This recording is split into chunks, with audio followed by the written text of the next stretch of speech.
தமிழகத்துல இன்னைக்கு நடக்கக்கூடிய ஆட்சி ஏதாவது ஒரு ஊரு அளவுக்குனாச்சு ஸ்ரீராம ராஜ்யமா இருக்கான்னு பாருங்க.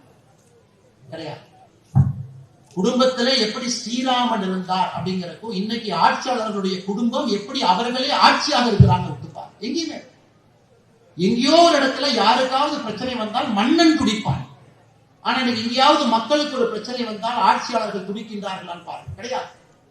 ஆட்சியாளர்கள் மக்கள்கிட்ட எப்படி பேசணும், என்ன பேசினா கேட்பாங்க அப்படிங்கறத 100 மார்க் வாங்கிட்டாங்க. எலெக்ஷன் அப்ப என்ன பேசணும் அவங்களுக்கு தெரியும். ஓட்டு வாங்குறதுக்கு என்ன பேசணும் நல்லா தெரியும். எலெக்ஷன் முடிஞ்சு முதல் வருஷம் என்ன பேசணும் அதுவும் தெரியும். ஒரு அரசியல்வாதிகளுடைய பேச்சை நல்லா பாருங்க. முதல் வருஷ பேச்சு வேற மாதிரி இருக்கும், கொஞ்சம் ஏளனமா இருக்கும்.